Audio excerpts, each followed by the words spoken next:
up, and as we look at the new financial year which has started, we are already seeing signs of the domestic move strengthening further. Of course, international at this point in time a bit uncertain given the escalation of the trade war. Back home, the big story of course emerging is Indigo. It has become the world's most valuable airline with its market cap crossing $23 billion. To talk to us about Indigo's aspiration of being India's first global airline is Pieter Elbers. Peter, always a pleasure. Many thanks for joining us here on CNBC-TV18. It's great to have you back on the program. Let's start with India, and let's start with domestic travel at this point in time, still looking very, very strong. As we start this new financial year, I know you can't give us specific numbers because you are in your silent period, but what's the mood in the market at this point in time?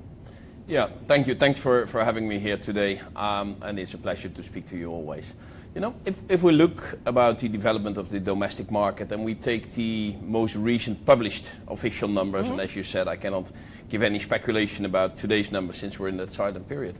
But for both the month of January and February, the DGCA data was released, and both of them actually had an 11% increase, which basically are very, very good numbers. So there was some slowdown at the beginning of 24, around the election time, there was some slowing down, but actually ever since, we can see a very solid demand and a very positive development of that demand.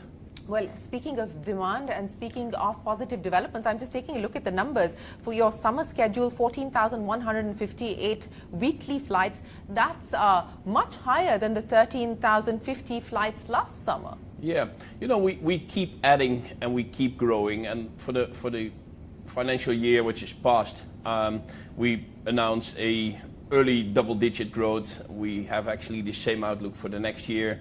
And for an airline of our size, today we operate a little short of 2,300 flights a day. If you think about that, take a step back, we're welcoming every 3 days 1 million customers. By the time this interview is over, we have welcomed another 7,000.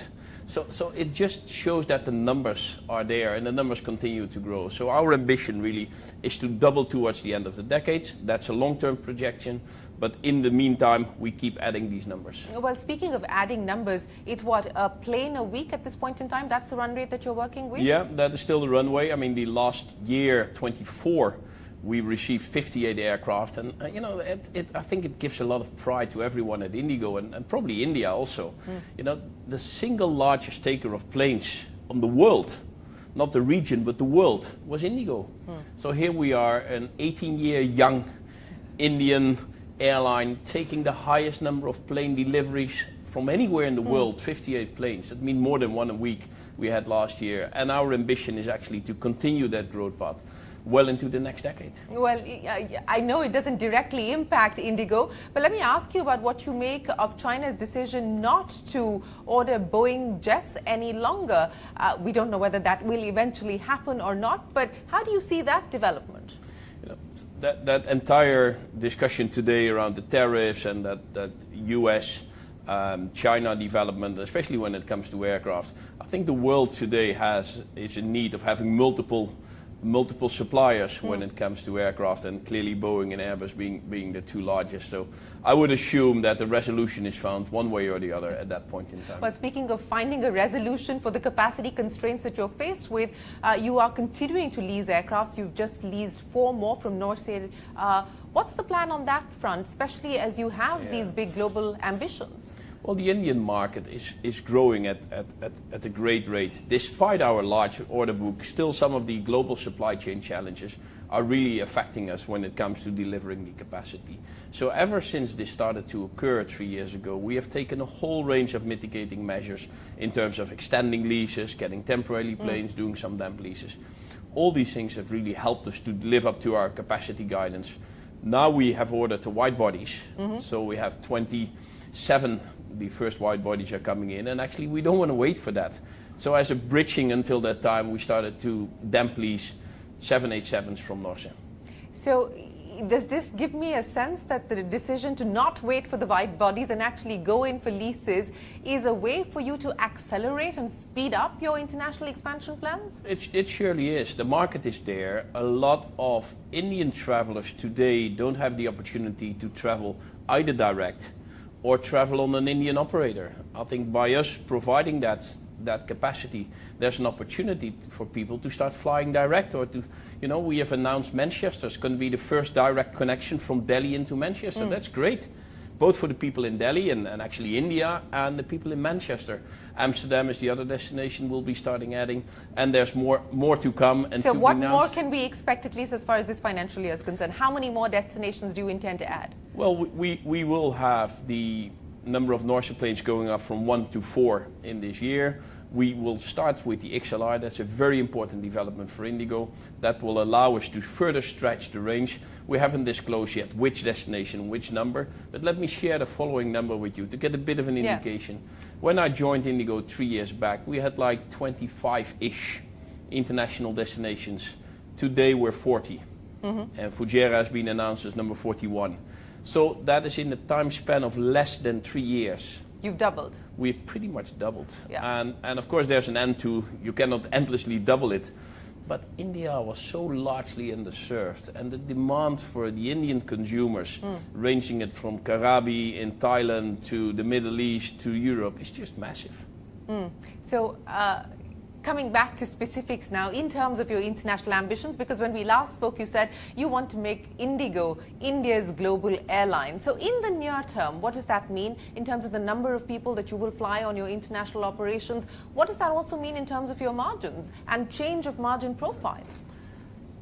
The Indigo International Network, Shereen, is started some years back, very traditional, if you wish, between India and the Gulf and the Middle East countries. We've been slowly expanding that. So in 23 we started flights into Central Asia, we started flights into Nairobi. We have moved, and I had a meeting earlier this week with the CEO of Changi Airport. We moved from moving into Singapore from 3 Indian cities to 9 today. But that's still within that 5 to 6 hour radius. I think the next step for Indigo is to make sure that even Europe and further parts of Asia would be accessible directly, operated by Indigo. And if India is going to be the third largest economy in the world by 27, the country needs and deserves actually an airline of the size and scale and potential of the nation. So what is the indication and the timeline that you're working with in terms of the wide body deliveries because of the backlog that we're dealing with? Just some numbers here. Today we have ordered 30 wide bodies. The delivery starts from 27. We don't want to wait for that. That's why we have the temporary bridging. We used to have around 25% of our available seat kilometers international. This year we're reaching 30, and we've put a projection out there to move that percentage up to 40%. So the foundation of who we are as Indigo will remain strongly and deeply rooted in India. We operate a little short of 500 routes in India itself, direct city pairs. That's the foundation of who we are, and that continue to be. Out of that 500, pretty much half of them are unique. So that provides suddenly air connectivity, connecting the nation, giving wings to the nation. But on top of that, that international dimension is being built. And 40% is the number which we put out there. 40% is the number. We're still waiting for your results to be announced, which will be sometime in May, so you can't give us specifics, but the street is working with estimates as far as what profitability for you could look like. It's been 9 quarters on the trot, with the exception of 1 quarter of positive bottom line for you. At this point in time, given where crude prices are and have come up very, very sharply, as well as demand, you're looking at significant tailwinds, I would imagine, aren't you? Well, I think in another configuration, one would call that a leading question. As you rightfully pointed out, we're in a silent period, so I cannot give any indication. Don't talk to me about numbers. Looking back to what we have done, and I'm very proud what the Indigo teams really have achieved.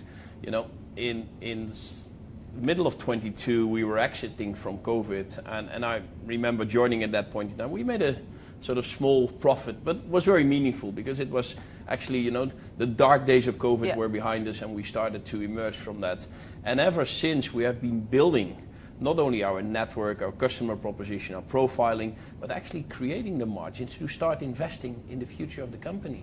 If you want to become a global airline, we should have a service, IT, digital tools, all centered around that. So what does that mean in terms of investments over the next few years, whether it's on IT, whether, I mean, we know what it is going to cost you as far as the aircraft is concerned, but, you know, just building out the ecosystem to be able to deliver to the promise that you've just articulated, what will it mean in terms of investments? Well, there's going to be serious investments, and obviously fleet is the largest part of it.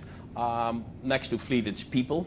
You know, this is the training center, and really very important part of Indigo is the people we have. It's also very much all our investments in digital. We start to invest heavily in AI.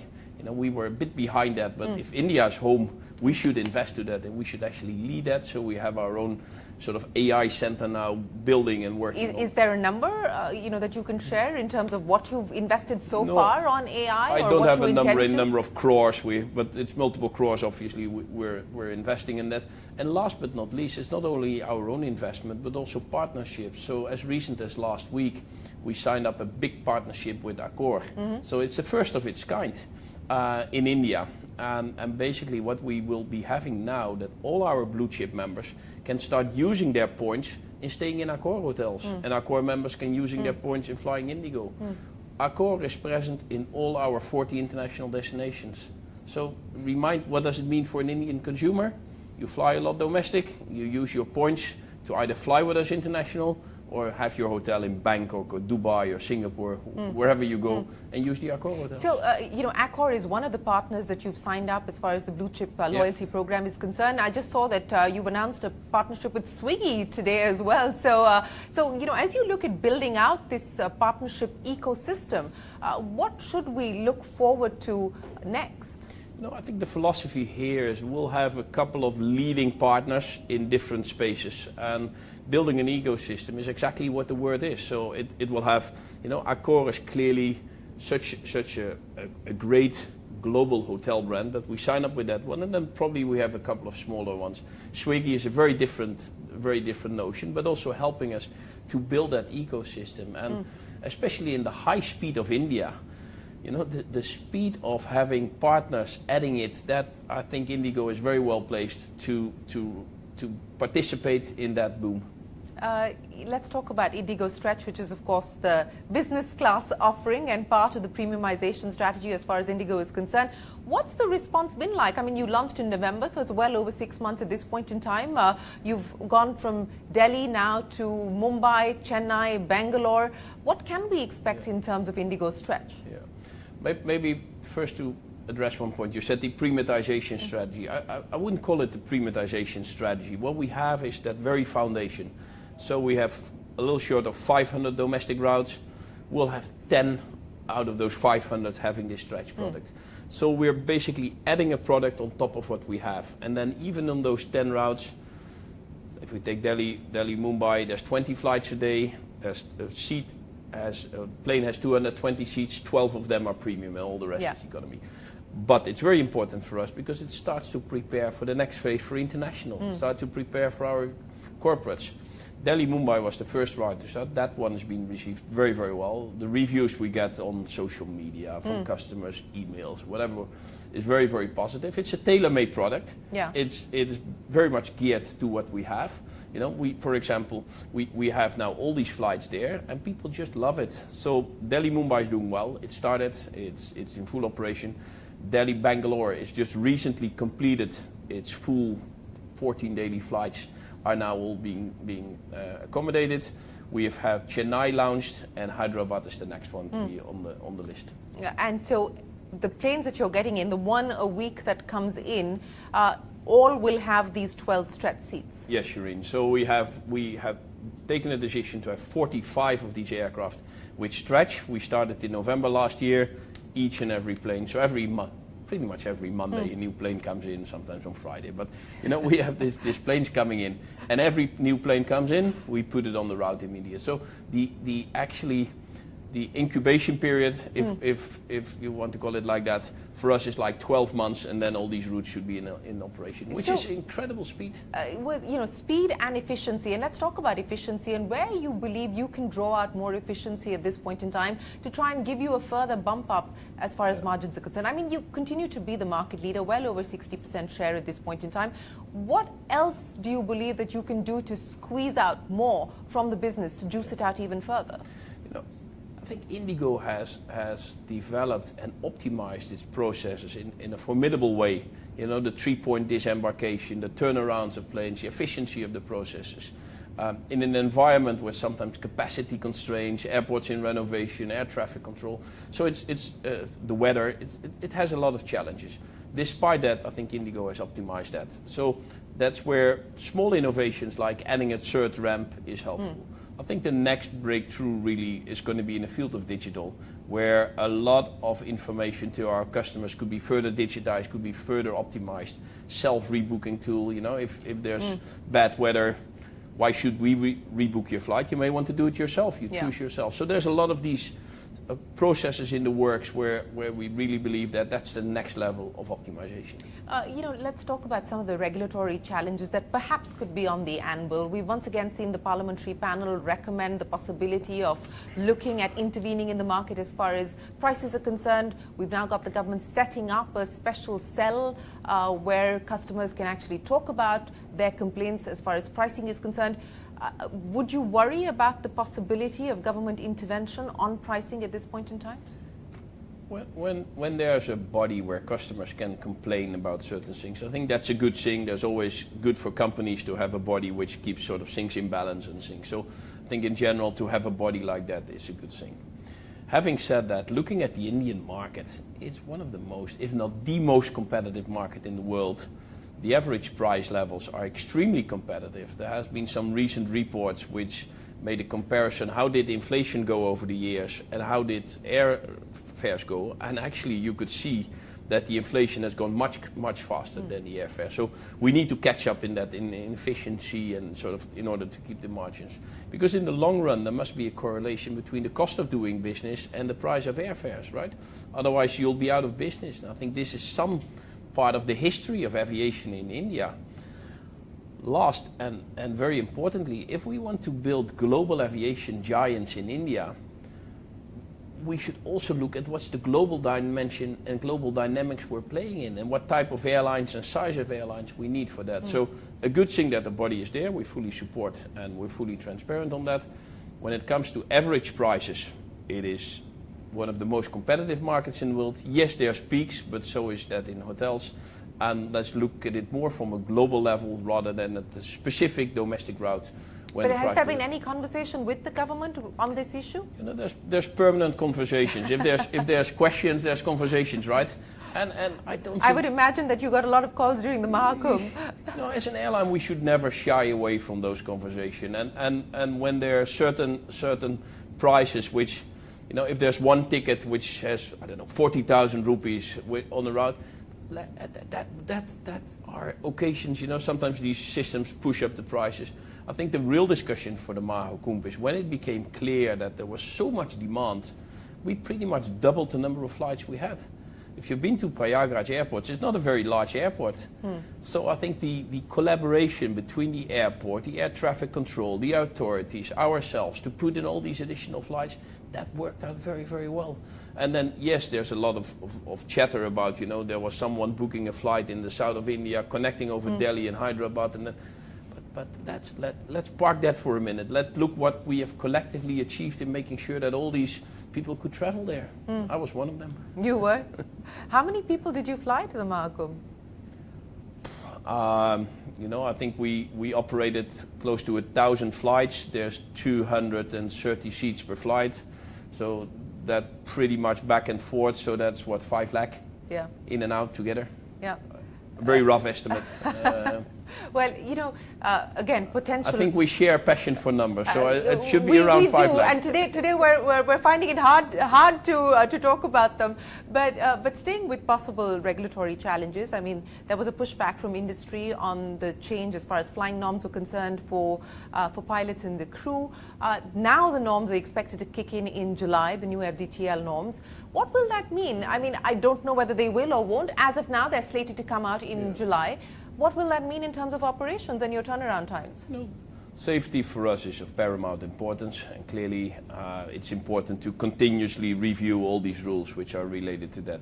What we also find important, let's take some of the best practices of other parts of the world as well, include these best practices in the discussion. Some other countries or continents have gone through a long phase of growth and development. India's aviation is actually taking off now, so I think it's a great opportunity really to incorporate some of these learnings. So the fact that the entire discussion on FDTL is starting and should be a very mature discussion, because there's no dispute on the importance of safety. Everyone fully subscribed to that. As it stands now, that 1st of July is there, and we're in the process of evaluating and detailing what exactly does it mean at what point in time. Will you need to hire more? You know, July is not very far away. If those norms kick in, will you need to hire more? July is not very far away, but still, again, we're reviewing what's going to be the precise impact, what possible ways of network alignment, and you know, it has a lot of elements linked to night flying. What does it exactly mean? Should the network be changed? Should we stop some of the flights in the night? Could also be a consequence. So I think even there it's a holistic picture, and I think India at large has benefited a lot from the development of aviation. I think it's important that we sort of keep that momentum, and of course against the backdrop of safety first.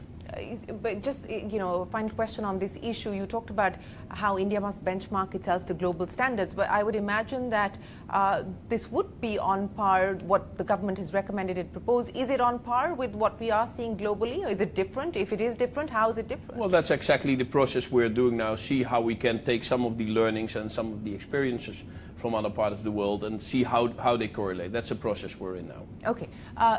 Airport infrastructure, user development fee being hiked across majority of the major airports, whether it's Mumbai or Delhi. Do you believe that's likely to impact, you know, travel demand? How do you see that affecting the sector? Well, that's a fine balance. I think a lot of the investments which are taking place in airports today are great investments, and probably we're really up to those investments. And I think with that, some of the airports in India are now world-class airport facilities. And again, we need that. The country needs to have world-class airport facilities. If we want to be a global aviation hub, hubs are created by airlines, but can only be created in close collaboration and working together with airports. So that's what we need.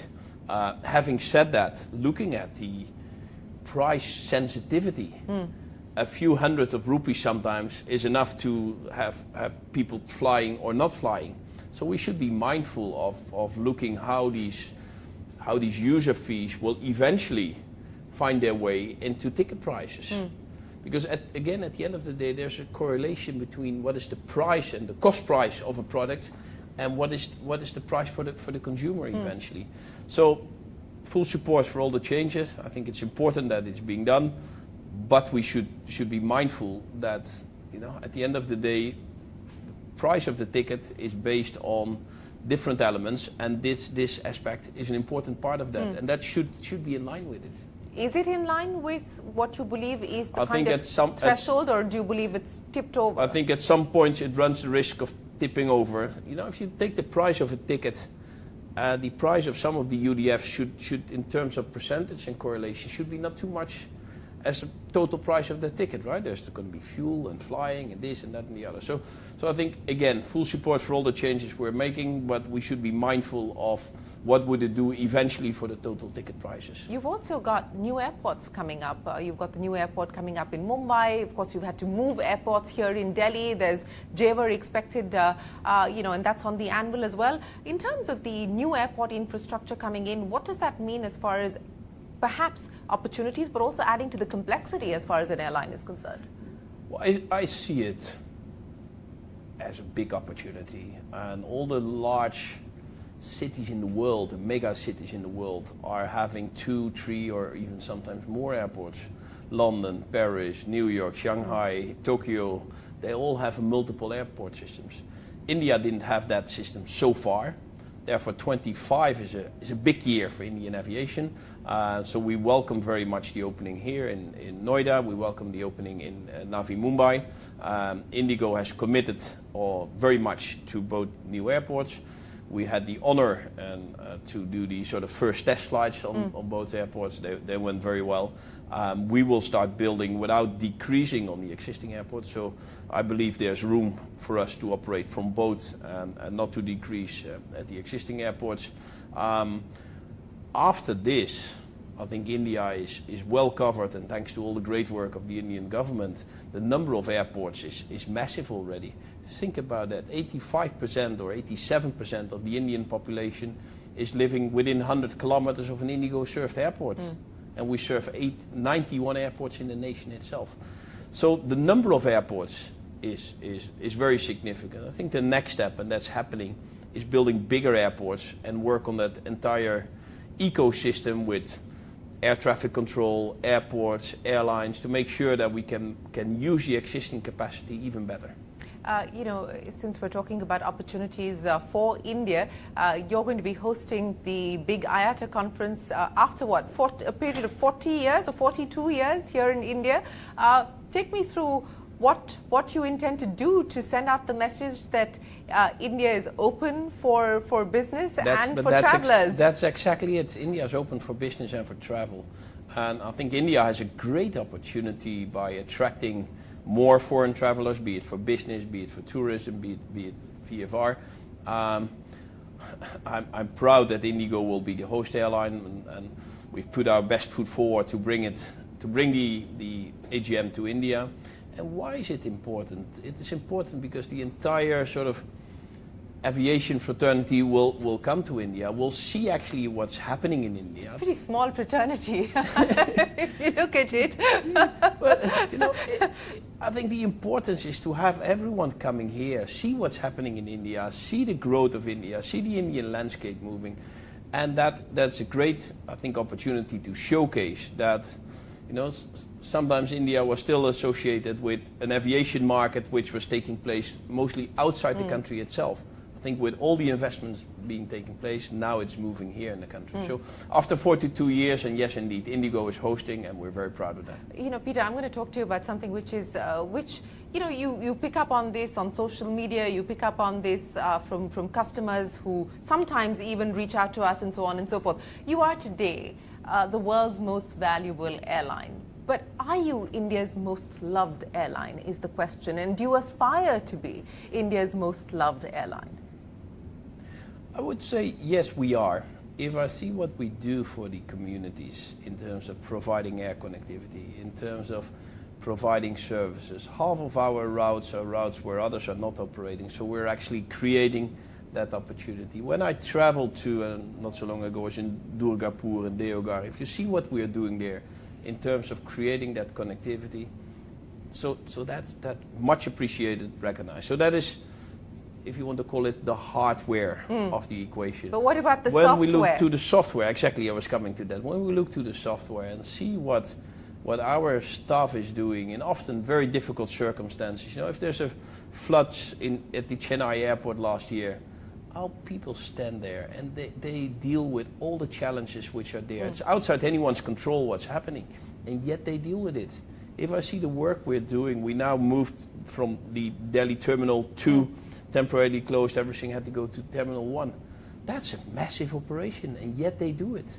So be it on the ground, be it in the air, you know, but the user experience, I mean, I'm sure you see the feedback as we do as well. Of course. Whether it's the quality of seats, whether it's the fact that there's virtually no cushioning on some seats, whether it's food. I mean, how do you respond then to that feedback? Are you using that feedback to try and do something about the user experience? It would be arrogant not to use it. So yes, we do. Yes, we do that. Looking at, and we monitor our Net Promoter Score, and we monitor social media. So we do that, and we take that serious. You know, if we have 3.5 lakh customers a day, there's going to be complaints of those customers. And when seats are not correct or when planes are, then of course we are addressing that. And even when staff behavior is not correct, we're addressing that. But by and large, and I think India has a system whereby customer complaints are all registered at the DGCA. It's all monitored very, very well. Our statistics look very, very, very strong there. Yes, there are still cases where people send, and all these complaints are being followed up. And if you put it even on the more international scale, our service stands out. So I think we have the hardware in place, we have the software in place, and with that together, the India's preferred airline is a subtitle we are proudly adding to the name Indigo. Okay, well, Pieter, I'm going to end by asking you to give me a sort of broad picture of what you're most excited about for 2025. We'll come back to the numbers when you can talk about them, but leave us with a broad picture of what you're most excited about for 2025. 2025 is exciting for the Indian aviation industry because we'll be hosting IATA, and finally we'll have a second airport in Delhi and Mumbai. That is for the industry.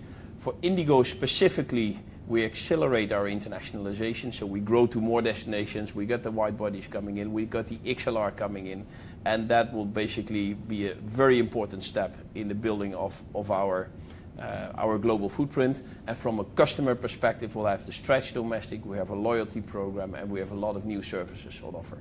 Well, it's always a pleasure, Pieter. Many, many thanks for joining us, and we look forward to speaking with you after your earnings are out. After the earnings, we do that. Yes. Thank you so much. Thanks very much. Appreciate your time. With that, it is time for us to wrap up this CNBC TV18 special from me and the team on the show. Thanks very much for watching.